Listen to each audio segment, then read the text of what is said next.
Salut à toutes et à tous, bienvenue dans Temps Libre, l'émission.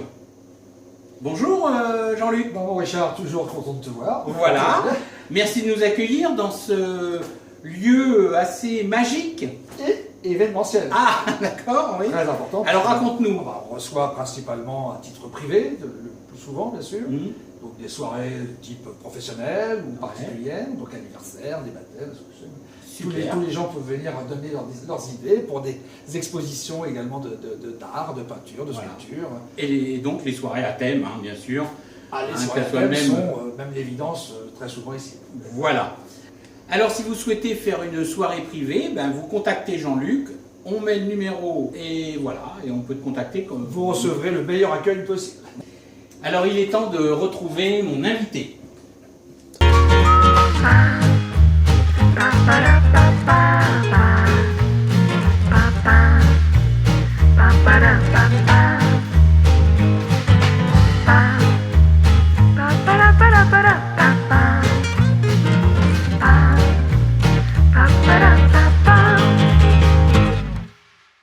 Bonjour Fabienne. Bonjour Richard. Alors tu vas nous parler de ton univers de sculptrice, même si tu préfères qu'on dise sculpteur. Même sculpteur, je préfère effectivement, mais Ah. même sans eux. Sans eux, d'accord. Tu aimes bien dire aussi que tu travailles dans le modelage, puisque tu utilises la terre comme matériau. Tout à fait. Alors on va parler de ton parcours, hein, car tu n'étais pas prédestinée à devenir une artiste, hein, tu vas nous raconter. On va parler de ce que tu crées avec tes petites mains. On présentera quelques-unes de tes œuvres aussi, hein, et aussi de ton nouvel atelier. On va parler de ton actualité et des cours que tu vas mettre en place très bientôt. On va dire plein de choses, c'est tout de suite, c'est ici, c'est dans Temps Libre.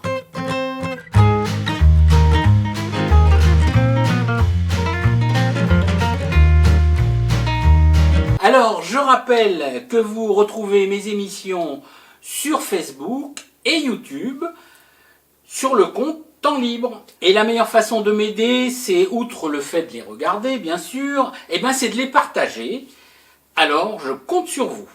Alors, ton histoire, elle commence en Allemagne, hein, où tu es resté 33 ans.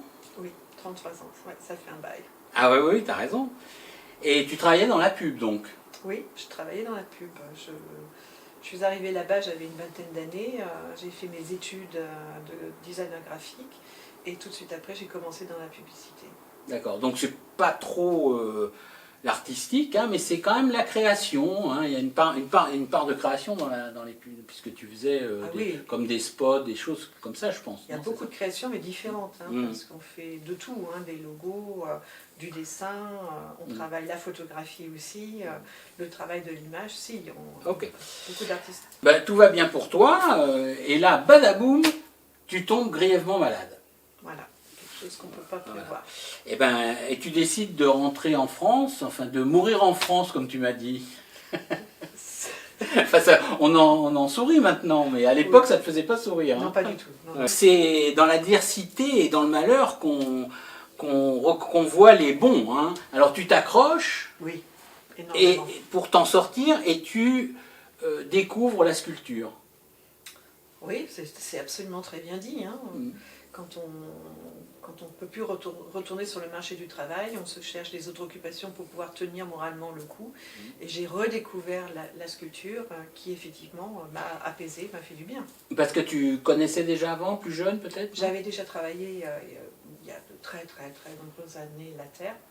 Et je me suis aperçue que la terre est un matériau qui me convient. D'accord.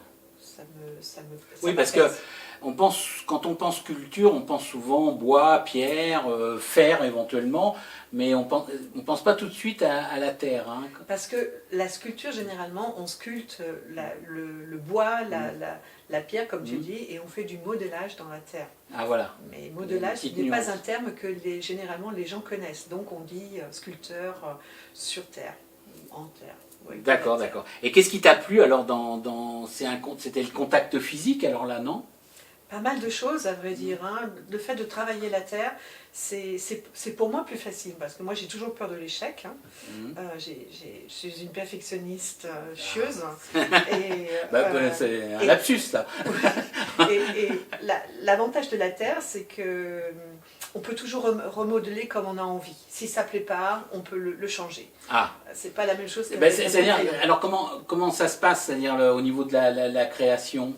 Alors mes premières sculptures, je malaxais ma terre ou je modelais ma terre, je voyais quelque chose dedans et je suivais ce que je voyais.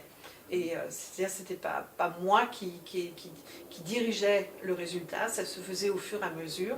C'est au bout de la deuxième, troisième sculpture que d'un seul coup survient un thème et je continue dans ce thème, mais c'est pas moi qui gère à l'avance ce qui va sortir. Donc c'est très intéressant. Ah d'accord. Okay. Et ça m'enlève beaucoup de stress. Et alors, donc, justement, tu peux un peu peut-être nous décrire les étapes un petit peu quand tu commences une sculpture, on va dire? Alors déjà... Alors déjà, oui, ton inspiration, déjà, on va commencer par l'inspiration, elle est plutôt... à partir de photos ou c'est de la création pure? Il n'y a pas de photos, il n'y a pas d'esquisse, il n'y a pas de dessin, je ne vais pas feuilleter les bouquins non plus, je ne vais pas m'inspirer de quoi que ce soit. J'ai la terre dans les mains, je la travaille, un peu comme lorsqu'on regarde les nuages, on voit des formes et là c'est pareil. Ah oui, c'est vraiment c'est de l'inspiration quoi. Entière. Oh là là. Je vois des formes et je continue. Et au départ, c'était beaucoup de nus de femmes, beaucoup de têtes de femmes de différents pays. Et puis maintenant, petit à petit, c'était petit aussi au départ. Et maintenant, ça prend des tailles bien plus grandes. Et je commence maintenant à faire des croquis parce que quand on va sur des grands formats, il faut déjà un petit peu à l'avance savoir comment on s'y prend et où est-ce qu'on peut aller. Donc maintenant que tu es dans une bonne dynamique, on va dire, voilà que tu vas faire une rencontre qui va être intéressante, qui est assez récente d'ailleurs. Et alors pour ceux qui croient que Facebook ne sert à rien, toi tu as rencontré une femme au travers de Facebook qui a littéralement flashé pour ce que tu fais. Exactement. Une dame exceptionnelle, elle s'appelle Dani Mbrabet, a découvert mon travail plus ou moins par hasard sur Facebook et m'a encouragée à postuler à l'Académie des Arts, Sciences et Lettres. Oh là là, magnifique. Alors, deux mots quand même, c'est quoi cette académie? L'Académie des Arts, Sciences et Lettres de Paris a pour but, en fin de compte, de reconnaître et de promouvoir hommes et femmes du monde entier dans des domaines artistiques, littéraires et scientifiques pour leur travail et leurs œuvres. Voilà. Et surprise, eh ben, tu reçois un prix, enfin une médaille, hein, puisque c'est de ça qu'il s'agit, là voilà. Donc 2 mois plus tard, surprise, dans voilà. la boîte aux lettres. Alors que le dossier, tu l'as fait, comme on dit, à la... Oh bon, ça, elle est solide. Hein. Comme on dit, le dossier, tu l'as fait un peu à l'arrache. J'avais très peu de temps, j'avais 1 semaine et demie pour faire tout un dossier complet. Hein. Donc j'avais très peu d'espoir que ça puisse fonctionner. Voilà. Et c'est vraiment une distinction, hein, puisqu'il y a même un beau diplôme... voilà, qu'on reçoit, donc de l'art et sciences et lettres, hein, diplôme de médaille, bravo. Donc ça c'est une belle reconnaissance hein, quand même. Tout à fait, tout à fait. C'est venu récompenser en fin de compte la qualité de ton travail. Oui, parce qu'un artiste doute toujours, donc lorsqu'on est reconnu pour son travail, et puis moi je suis, entre parenthèses, une jeune artiste, hein, donc lorsqu'on est reconnu pour son travail, effectivement, c'est quelque chose de valorisant. Ben, bien sûr, pour tout le monde, hein, remarquez, il n'y a pas que pour les artistes. Hein. Ouais. Mais quand tu disais jeune artiste, ça veut dire ça fait combien de temps? On n'a pas dit peut-être combien de temps que oui. Tu fais sérieusement, on va dire, que je travaille vraiment uniquement la terre, ça fait maintenant 6 ans, quoi, pas plus. Ah oui, d'accord. Donc c'est un démarrage rapide avec une récompense. Rapide aussi. Ouais, c'est bien. Ben, ça prouve que tu es doué. Hein. Alors quand tout va bien, ben, tout s'enchaîne bien. Hein, voilà. Après ces années noires, tu as les années blanches maintenant. Et sur ta lancée, tu ouvres un atelier. Oui. Là, récemment, que tu partages avec une amie artiste, je crois. Tout à fait. Tout à fait. Alors, ça s'appelle Nimart. Oui, c'est ça. Voilà. Et on va voir quelques images que j'ai été tournées dans cet atelier. Hein. Alors, il est situé... Il est situé 12 rue Rivarol à Nîmes. Voilà. Donc, c'est dans Alors, c'est au fond de la cour, là, comme vous voyez. C'est très pratique parce que c'est très calme et ça permet vraiment de ne pas être dérangé, de travailler tranquillement son œuvre avec moi ou tout seul. Moi, j'aime beaucoup cette tranquillité, j'en ai absolument besoin pour oui, travailler. sûrement, oui. Alors, et tu vas y donner des cours, donc. Voilà, c'est la prochaine étape. Voilà. Il y a plusieurs possibilités. Moi, je travaille particulièrement la terre naturelle, comme on voit ces 3 pièces-là. Mais une fois qu'on a des pièces comme ça, on peut partir après à l'enfumage. Donc, c'est une autre cuisson avec des émaux. On peut partir avec l'oxydation à froid. Ensuite, on peut partir avec des feuilles d'or. Et l'enfumage ici, en mélangeant par exemple des oxydés, en mélangeant des feuilles d'or, en mélangeant de la peinture. On peut faire plein de choses. Hein. Le monde, après, une fois que le biscuit est fait, il faut laisser libre cours à ses envies. Donc voici un travail par exemple d'un de mes élèves qui est débutant, entièrement débutant. Lui a préféré passer en prenant un contenant. Donc les contenants, ce sont des vases, des plats, tout ce que l'on a envie de faire qui peuvent être utilitaires. Donc lui, il a choisi une terre foncée. Donc je lui ai appris à faire du déchirage, à recoller les pièces ensemble. L'avantage de commencer par là, c'est qu'on apprend toutes les bases. Et après, petit à petit, on peut aller dans des un peu plus difficiles d'étape à étape. Pour ceux qui sont intéressés, débutants ou mi-débutants, peuvent travailler. Oui, c'est tout niveau, donc. C'est tout niveau. Par contre, maximum 2 personnes. Parce qu'on a vu que c'était pas très très grand non plus. Oui, et ça me permet vraiment de rester près de la personne et de l'accompagner du début jusqu'à la fin. D'accord, d'accord. Alors, il y a certainement des jours peut-être aussi, non?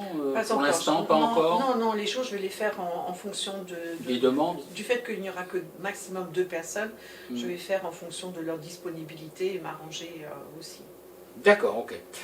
Et donc, comment on te contacte? Par téléphone, par adresse donc, on email. va mettre tout sur l'écran, hein, oui, bien sûr. Oui. Donc tu es bien sûr sur Facebook, comme on l'a dit. Sous le nom de Fabienne Degroise-Jöckel, ou encore sur Instagram. Voilà. Degroise-Jöckel, sous-trait, sculpteur sans eux. Le sous-trait, c'est le 8, hein, c'est ça? C'est la petite barre du 8, c'est ça? En tant qu'allemand, j'en sais rien, tout le monde sait ça. Eh bien, écoute, merci. Merci pour ce bon moment passé et j'espère que vous avez découvert une nouvelle artiste et que tu as une actualité peut-être Oui, il va y avoir des expositions dans l'année 2024, plusieurs. Oui. On en reparlera. Elles seront sur Facebook ou sur Instagram. Donc pour les personnes qui tu as le groupe, hein, dans le groupe Temps Libre, vous retrouvez aussi l'actualité du moment, que ce soit pour les soirées de Jean-Luc, ou que ce soit pour les expos, ou que ce soit pour un peu tout, hein, ça vous informe aussi de ce qui se passe à Nîmes. Hein. Voilà, on te souhaite que ça continue, hein, que ça continue comme ça. Ben oui, il en faut. Hein. Merci à vous donc de me suivre. En vous abonnant à la chaîne aussi sur YouTube, hein, c'est plus pratique, sur la chaîne Temps Libre. Alors on se retrouve bientôt, à très vite, salut! Au revoir.